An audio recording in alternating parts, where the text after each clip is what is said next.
Welcome to the Winning Edge podcast, where we share focus, fueling, and faith-filled stories and strategies to give young athletes the tools they need to become the best version of themselves as athletes and individuals.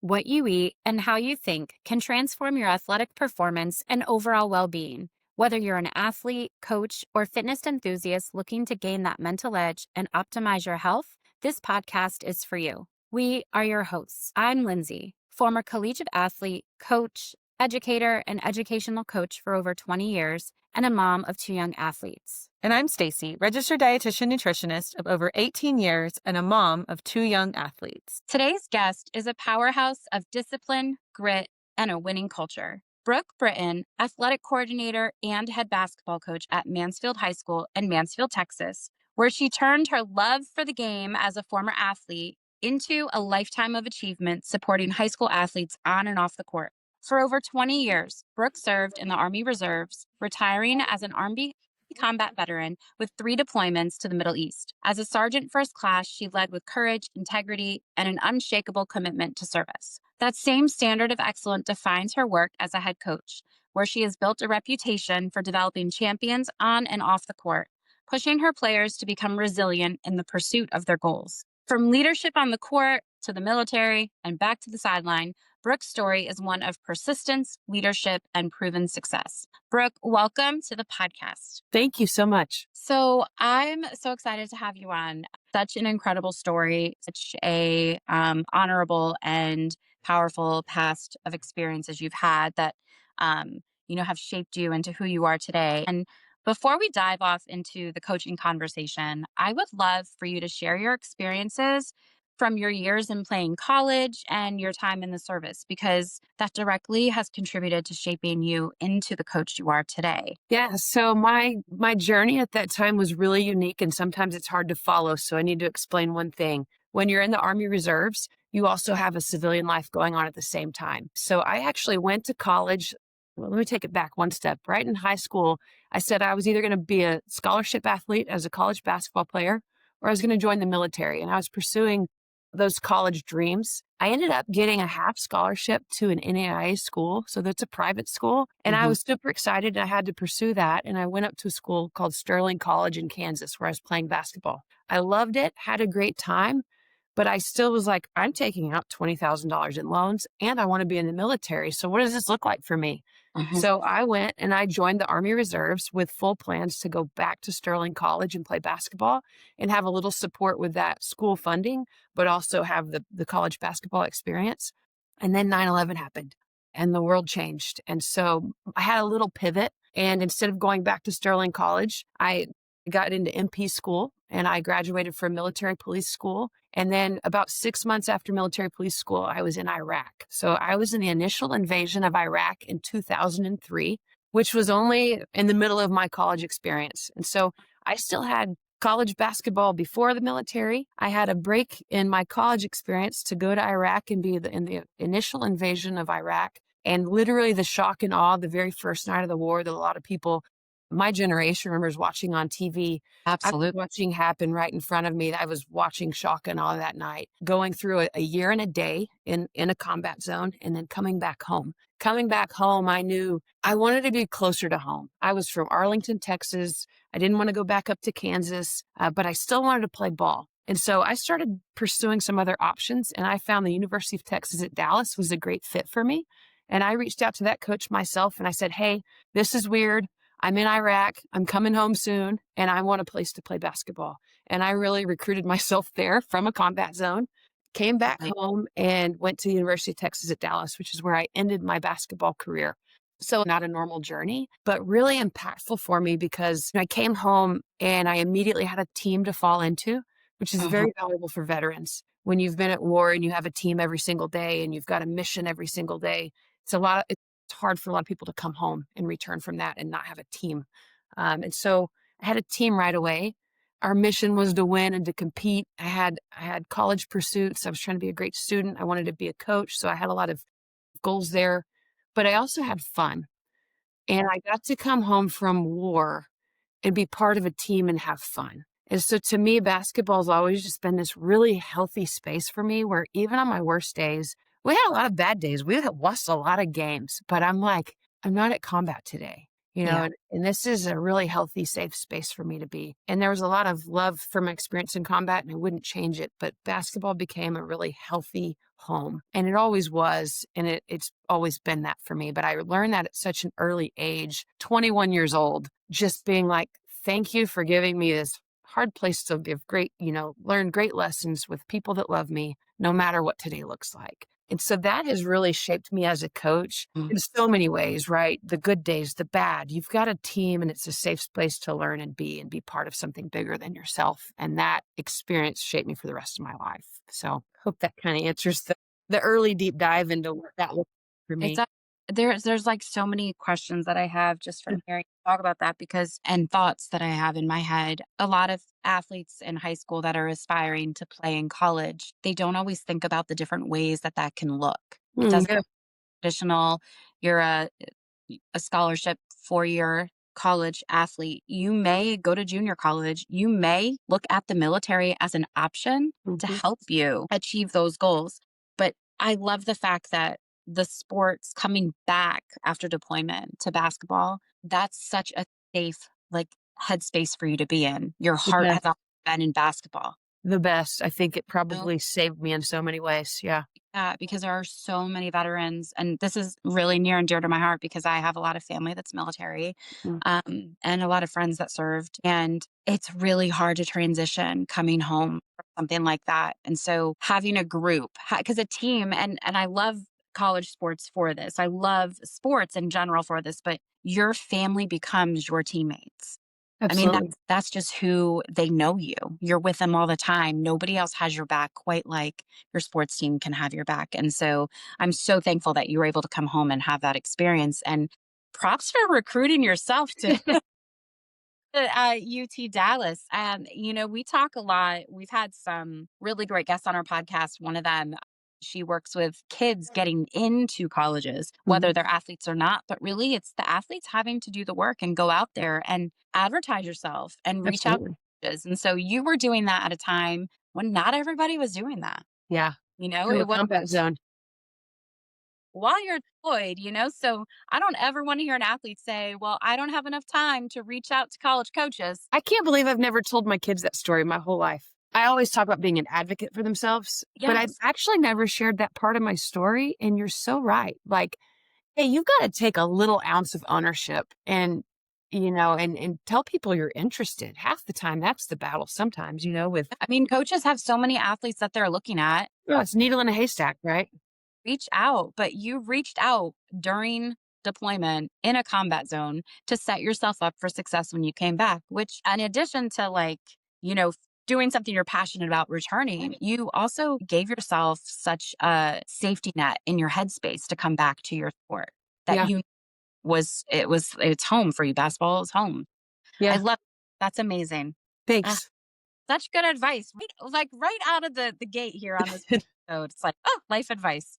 So your experiences obviously have created a different type of leadership quality than someone who hasn't served in the military, hasn't been deployed. Like you've seen some things that I think make your leadership style more authentic and maybe a little bit different from others. But how does your leadership style differ from other successful coaches that you admire and you've looked up to in your past? Yeah. So you hear people talk about creating player led teams a lot. I feel like I've done that before that was even a word that people were using or a phrase people were saying. And that very much comes from being in Iraq at 20 years old. I turned 21 in Iraq. I had a great team leader. He played football at Oklahoma State and he's super involved at high levels of Mhm. veterans boards and things right now. Really great leader. But he equipped me and empowered me early. He was a safety net for me, but at the end of the day, we all had a job to do. And Mm. his job from the team leader seat, he couldn't effectively function in his seat and do my job. So when the war started, I was a driver. And then at some point, my gunner broke his hand and I became the gunner.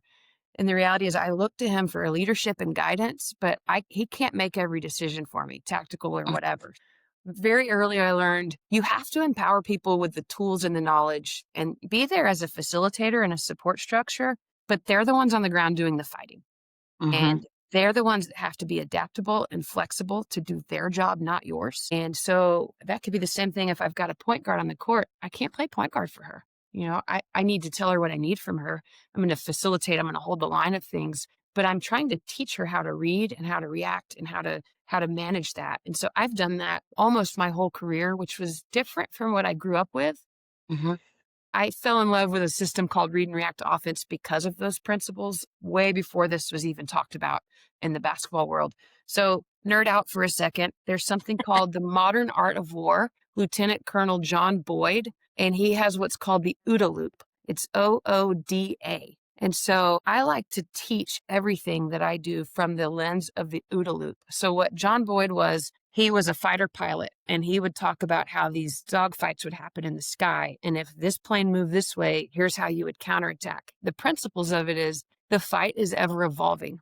So you have to teach people how to observe quickly so that they can then orient themselves into positions to make decisive, quick actions. And so in basketball, for me, this looks like showing my kids how to map the floor with their eyes. Tell me what they see. Do you see pressure or do you see sagging gaps? When you see that, how are you going to orient our offensive attacks to attack that?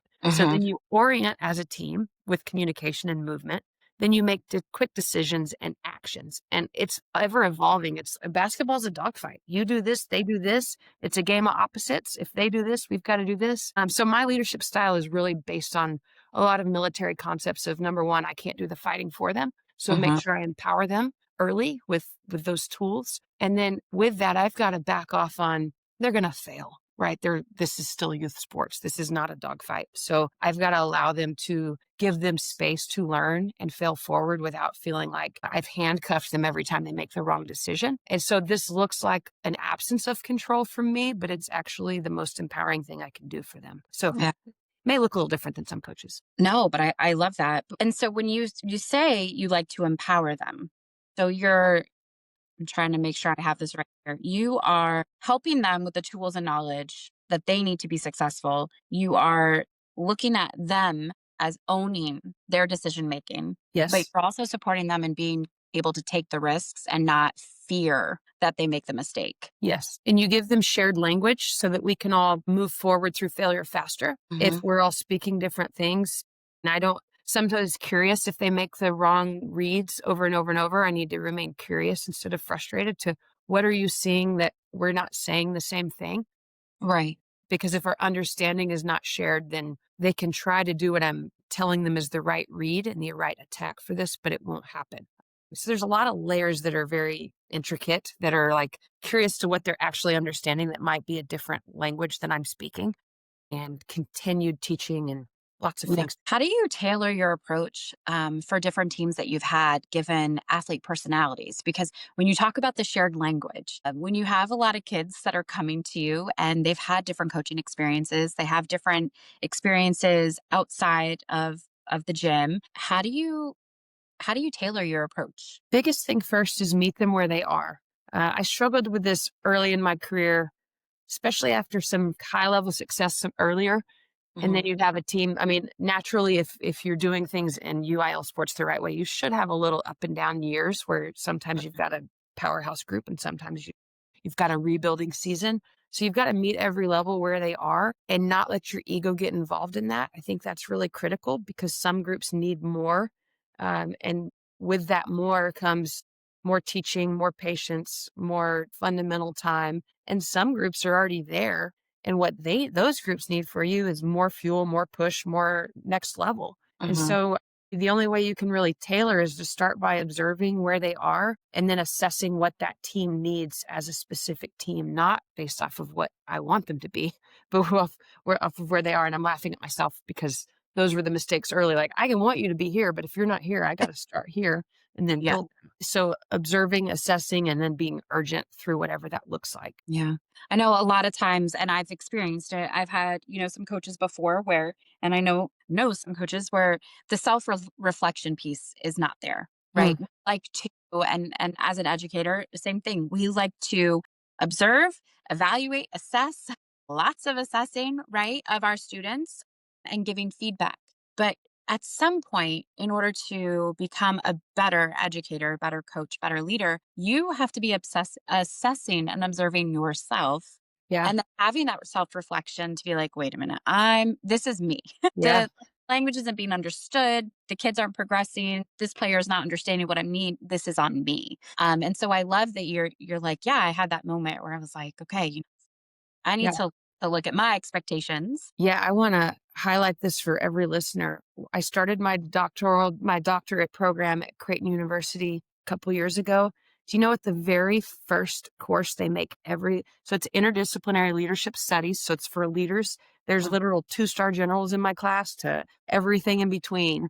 The very first course they make us take, self-reflective practice. amazing. I'm telling you, it's valuable. You're nailing it. And it is so critical. And it's something I have become very passionate about because I have always been super critical of myself. Like I'm the first one. I overanalyze everything I do. I Yeah. will deconstruct myself. But I think that when I left the classroom and became a coach, so I coach teachers to help them be better teachers, right?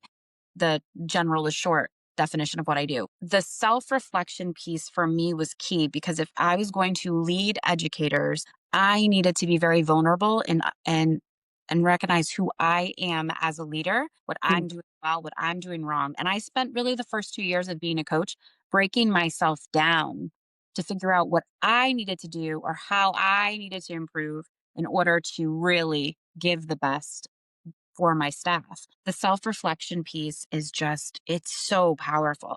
And I think it goes Absolutely. a lot of the time, even as parents, right? I self-reflect on it every night. Did I do this the right way? Did I handle that conversation the right way? Now I don't do it to tear myself down, right? I'm not trying to make myself feel bad, but it's having that awareness so that I can be a better version of myself the next day, Yeah. right? Love it. I love that that's the first course that you had to take. It was great. It opened up so much in so many ways that I won't Yeah, it'll take us 10 different rabbit holes, so I'm not even gonna start for there, but it's sure. great. Um, let's talk about your communication and your motivational strategies because you want them all speaking the same language and you work really hard with your teams on that. But what are your strategies to fit and develop a team's culture? Culture's so important, and it's one of those words that people throw around and don't really dissect enough. Because Mhm. it's really more than what you're trying to do. I could tell you what my culture should be and what I want it to be, but it's really how it shows up every day. And so, how am I building culture? There's so many ways. We've got a couple book studies, and let me tell you a story. I hope my team doesn't mind that I share this one, but we can say who we are, and that we're kind, and that we're hardworking, and we're all these things, and then we can still not show up as the best version of ourselves. And culture is something you have to fight for every day. And Mhm. so at the beginning of this year, I have great kids. I mean, this is truly like, I love this team right now. At the beginning of the year, we had a little locker room issue where a couple players just weren't very welcoming and kind, which is very abnormal. So very quickly, I'm actually really patient, and I have you can make a lot of mistakes with me. We're always growing and learning and talking through them. But that was one of the non-negotiable moments for me where sometimes you just have to protect your culture hard. And so Mhm. they lost their locker room for about a month off of a 1 day thing. And I wanted them to make sure that they respected that space and protected that space, because I can't be in that space all the time. And your culture in the places that coaches aren't in is that where it really shows up. And so when we are seeing things that are counterculture, anti-culture, like Mhm. being a mean teammate and being bad to each other, which is just so not who they are, we got Mhm. to really hold that line to a high level. So it's bigger than me. I love preaching values and doing book studies and all these things, but there's sometimes where the culture just must be protected. So they lost their locker room. They were given an assignment to read The Energy Bus by John Gordon. And they had to schedule a meeting with me to talk about how they were committing to the 10 rules of that book.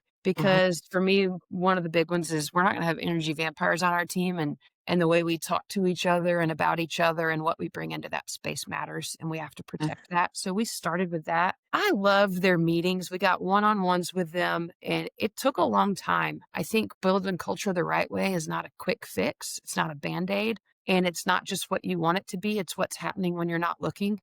Yep. and having relationships with people that will tell you the truth about what's happening when you're not looking, which is so valuable. And that comes with time and trust with your athletes. And so, how you build it is building relationships, being open to hearing things and knowing what's a conversation, what's a tool, and then what's a firm accountability hold the line on. I think that's a kind of a rambling way to tell you what we look like, but we look different year to year.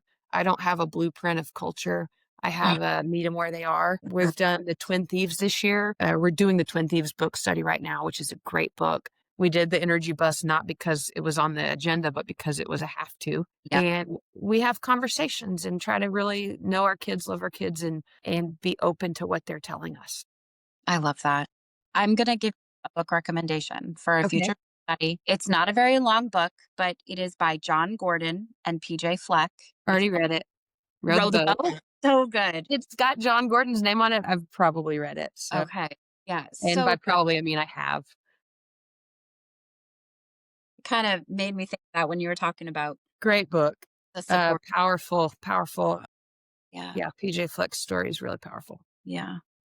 So with your culture, I know you modeled it by closing the locker room down, right? You're going to protect the culture. So you were going to model what the culture looks like. Yeah. Consequence of that, the locker room is gone. We're going to earn that back. And I think that's something so important. We like to talk at Span about how you have to walk the walk. You have Mhm. to model what you expect from kids. Absolutely. So you model the culture. How do you model goal setting for athletes? What does that look like for you? So we had an awesome meeting this morning. We bring in a girl she works with FCA, but she's really just coming in for some extra voice for character coaching. And so she's been doing the book Win the Day.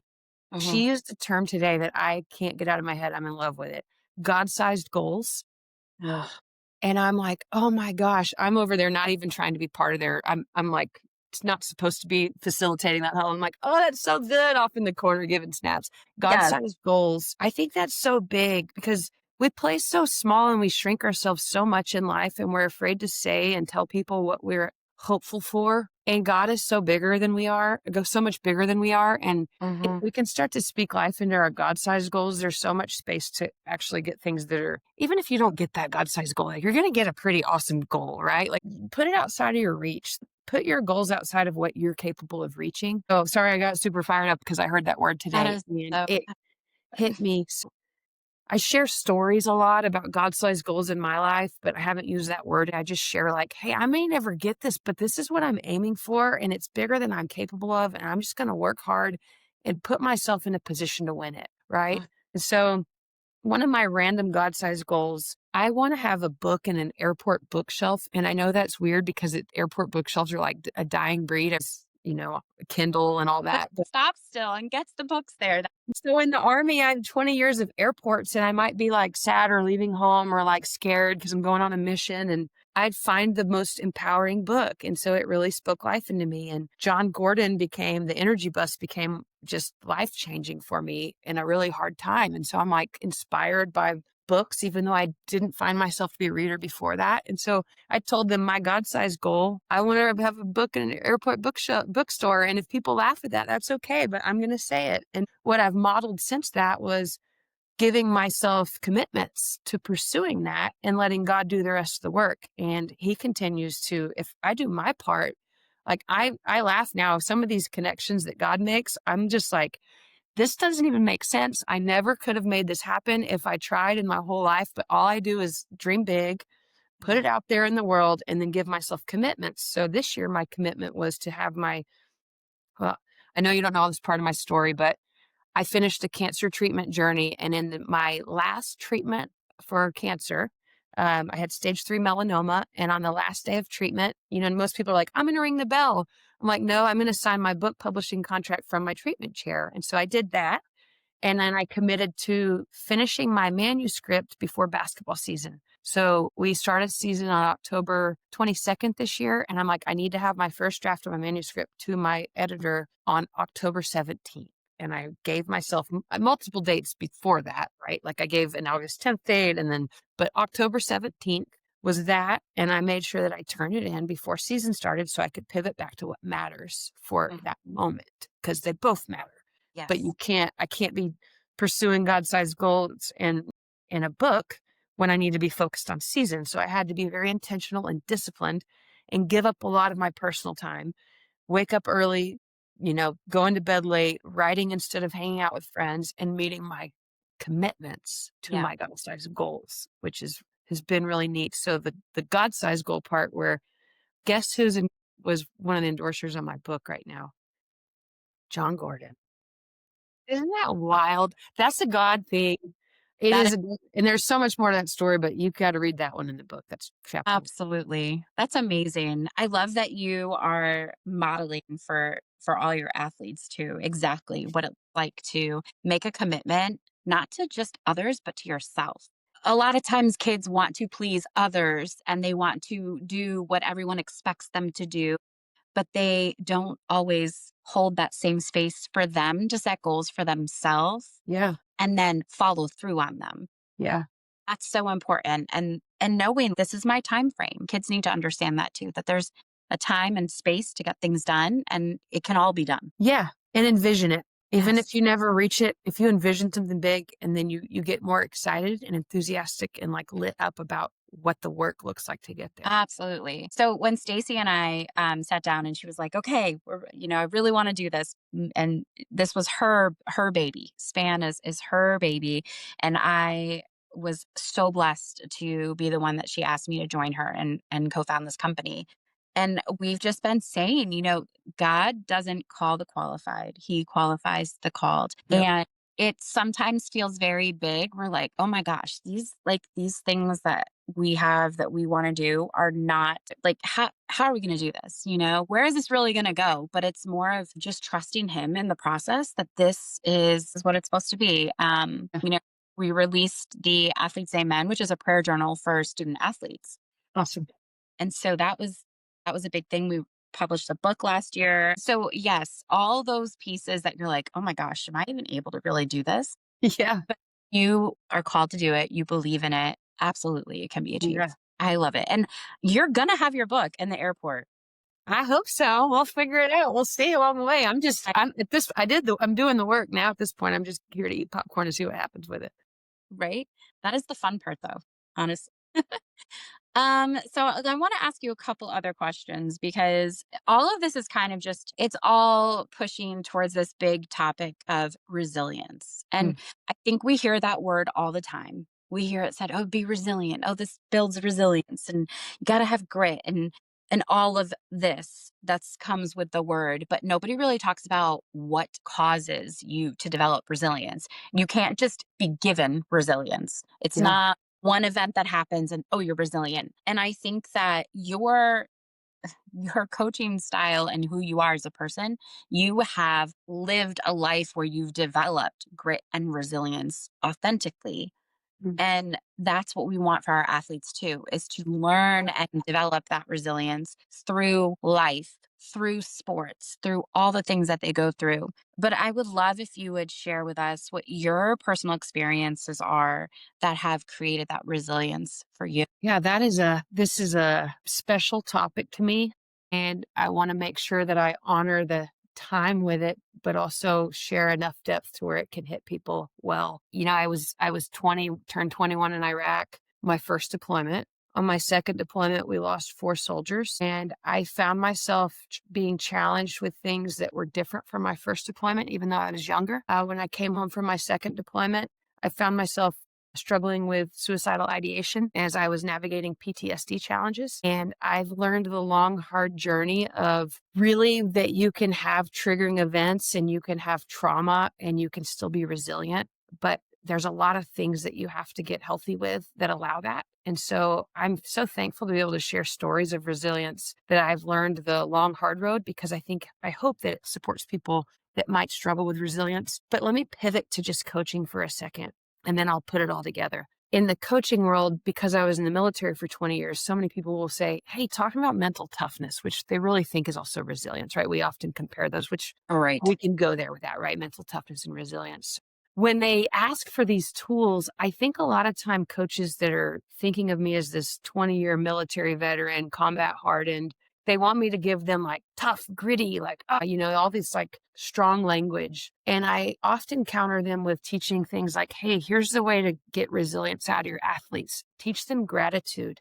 Practice gratitude even through hard things. Teach them optimism. Teach them what being relentlessly optimistic really looks like in life, and finding ways to hunt the good and challenging their thought patterns. And what's funny in the coaching world, I've seen from time to time coaches that want this like hard army talk and the basic training, like combat type stuff. They go a Yeah. little glazy eyed on me, like, that's not what I was looking for, coach. And I'm like, well, I don't know what to tell you, because that's exactly what it is.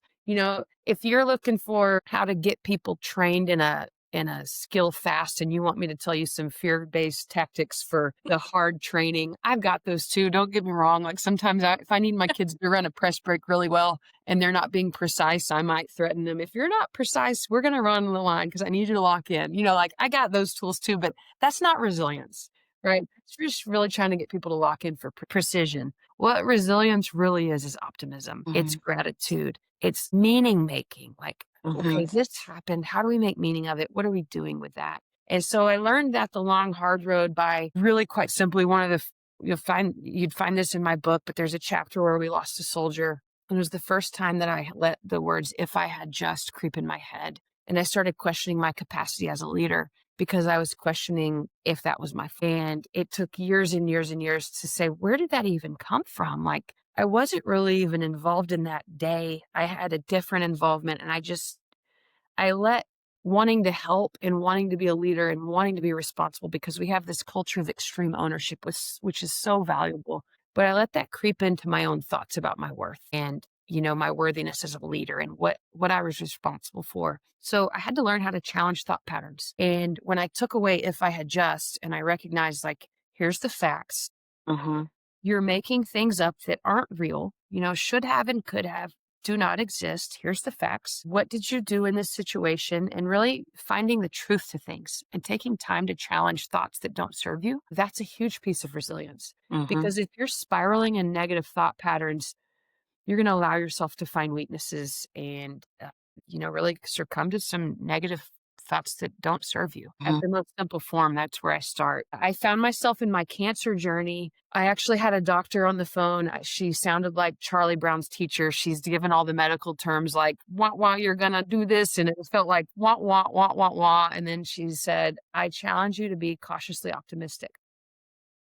This is, a year and a half ago. So it's not that long ago. And I get off the phone with her and I go, I'm not really good at being cautious. Like, I'm going to be relentlessly optimistic because I'm already in this healthier mental state right now. So I'm like, I'm going to be relentlessly optimistic. And here I am. I got stage 3 melanoma.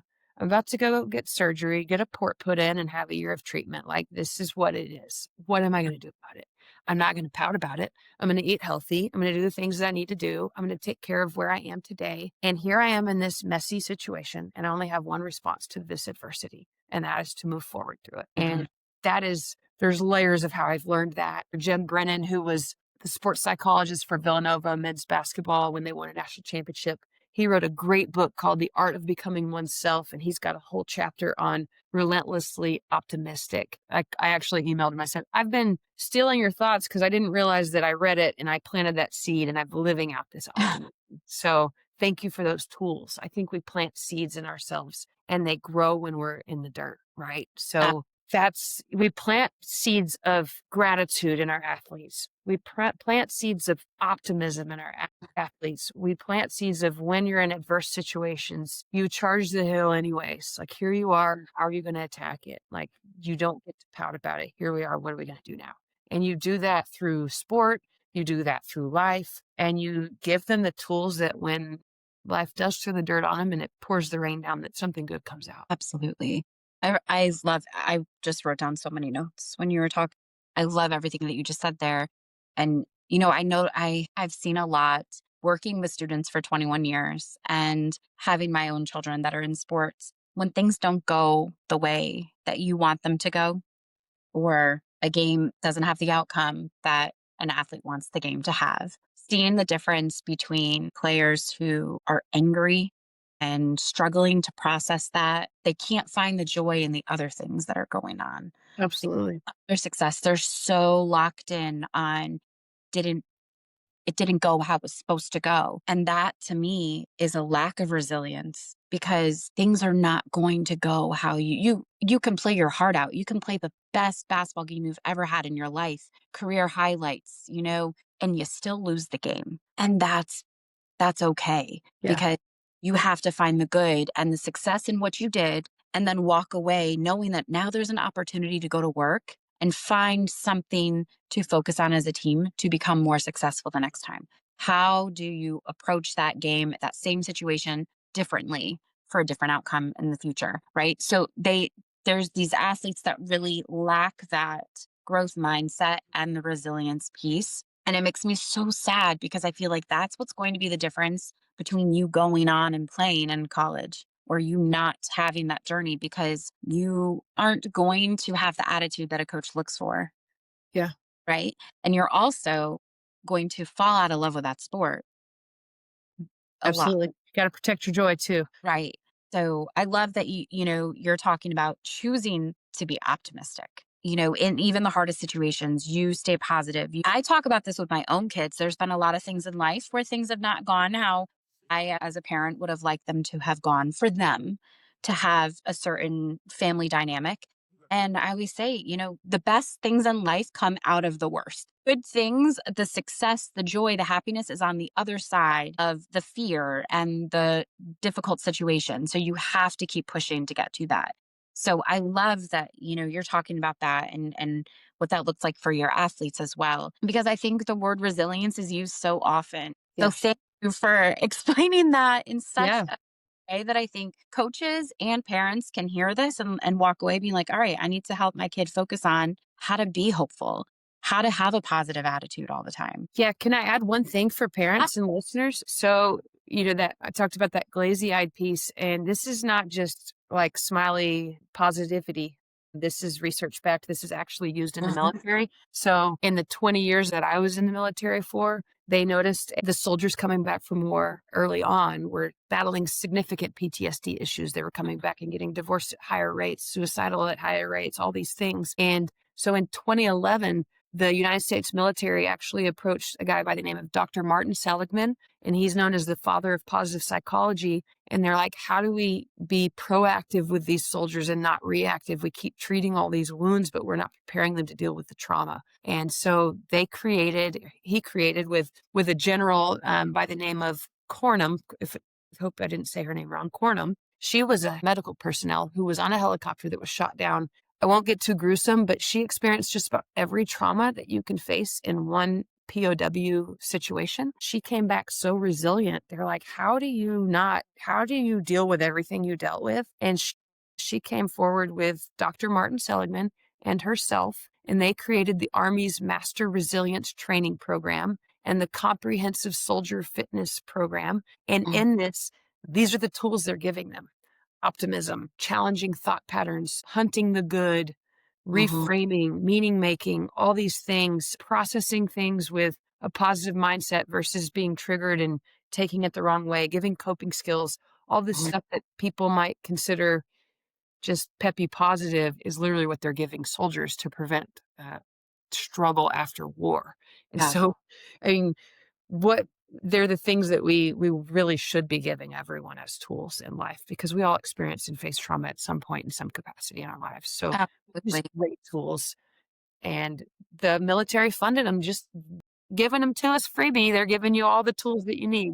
All out there. All of It's us all can have. out there. I think one of the things that, and I love this conversation because I just think it's so spot on with where our kids are today and what they need. But one of the things that, we talk about is our kids' sports journeys are going to end, right?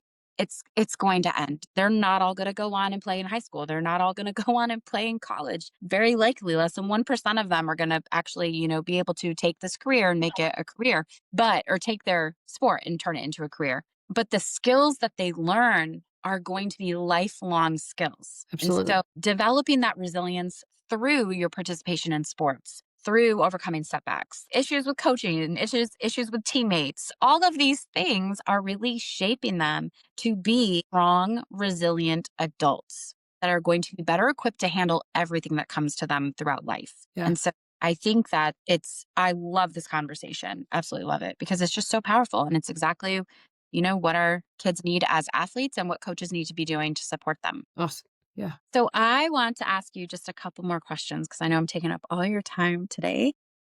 Yeah. How do you help athletes reframe setbacks as opportunities? Because you talk about finding the good. I always tell my kids we're digging for the good. That's what I Yeah. say.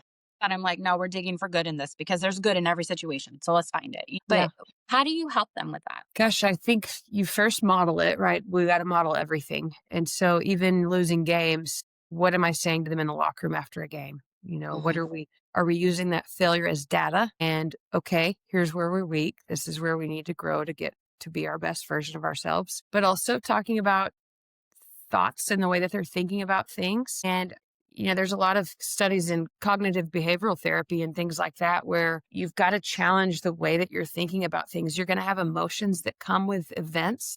Mhm. And if we don't process those emotions, it's okay to feel those emotions, but what are we doing with them? And what are we thinking about before those emotions that allow us to get there with them? So I really just continue to give them tools to think about the things they think about.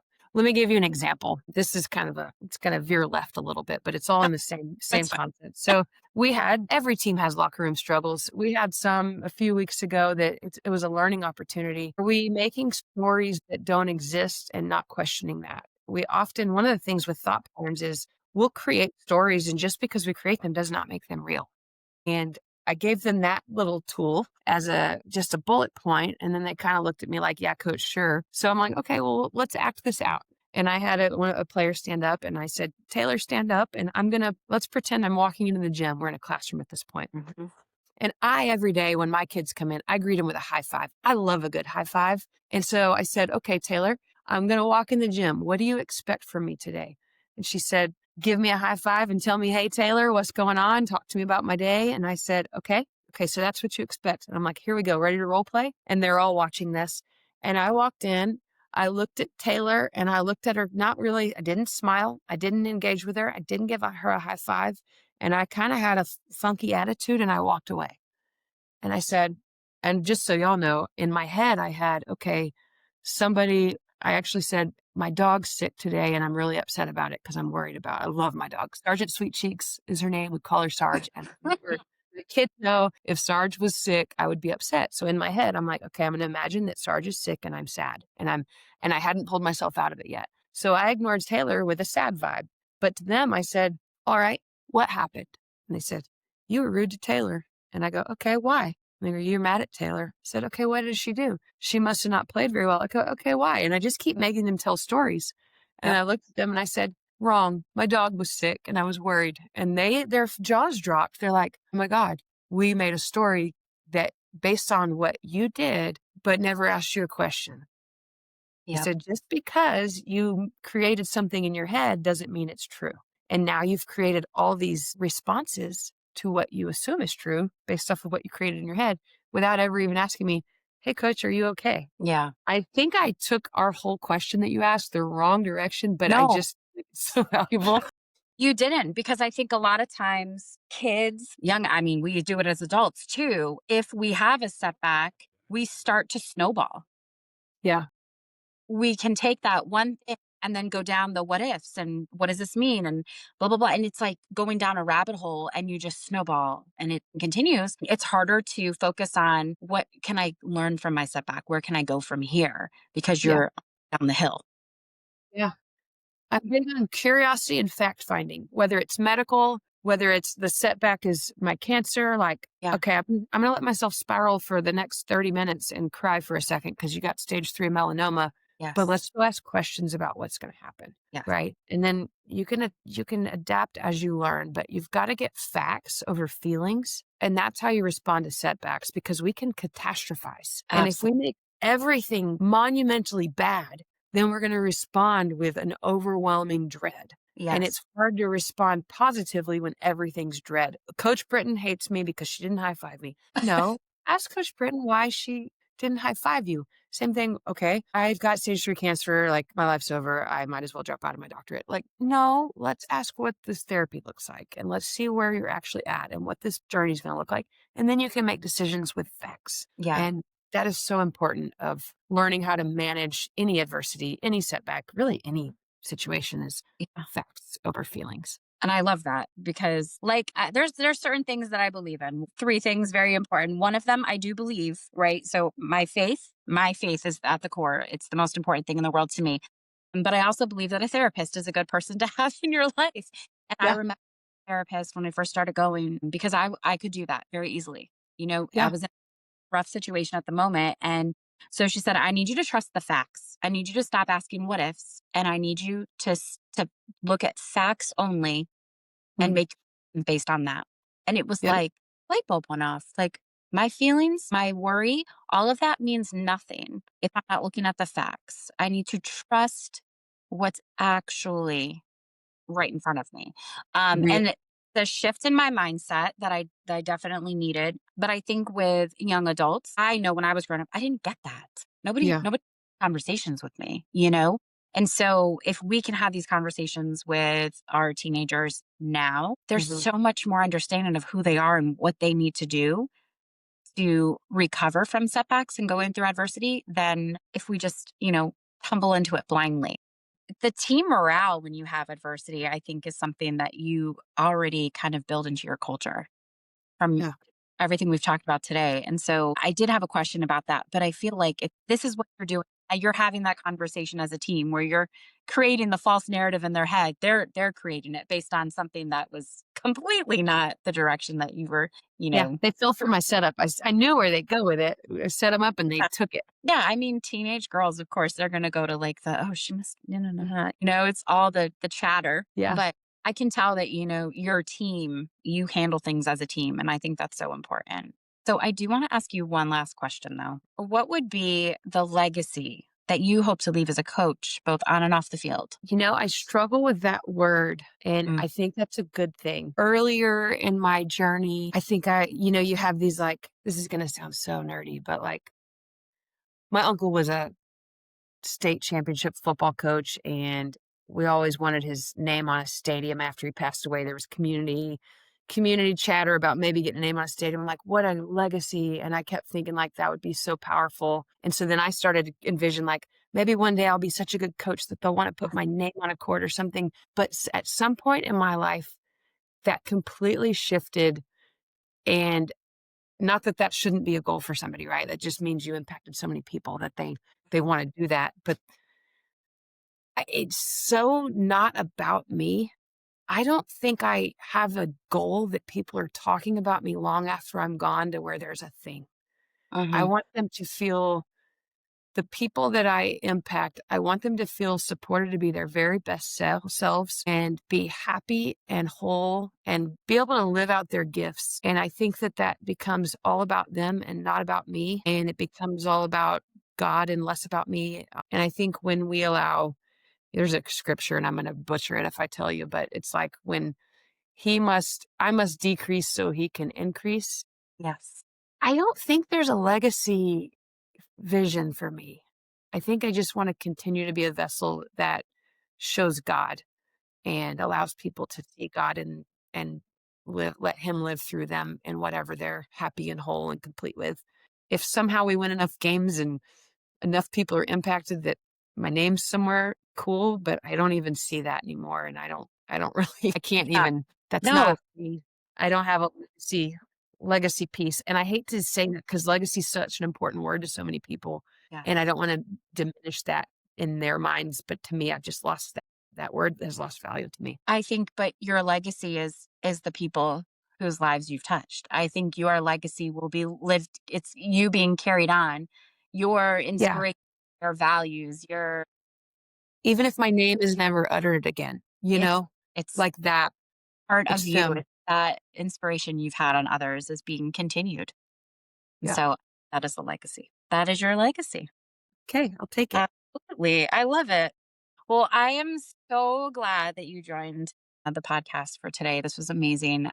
I can't wait to chat with you again. I'd love to have you come back on when we do more of our mindset coaching podcast. I think that would be such Yeah. a fun conversation to have with you. So, Awesome. I would love to. all right. Well, thank you so much. And can you tell us the title of your book so that everyone can look in the airports soon? Yes, it's not going to be out for months now. So it is now currently November. I'm hoping by May, but it is Between Grief and Grit, a flashlight for leaders navigating the dark. Love it. Between Grief and Grit. Well, Brooke, you are amazing. You're an inspiration to so many. You're an incredible coach, and I can't wait to see where this path takes you. So thank you Thank you again. so much.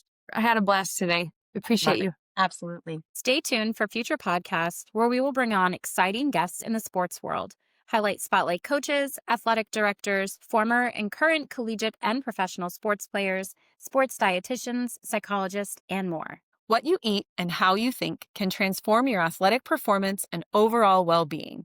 Whether you're an athlete, coach, or fitness enthusiast looking to gain that mental edge and optimize your health, this podcast is for you. Don't forget to follow us on all of our social media channels for more exclusive content on YouTube, TikTok, Instagram, Facebook, LinkedIn, and X at @span_athletics. Until next time, stay faithful, stay fueled, and remain focused on your goals.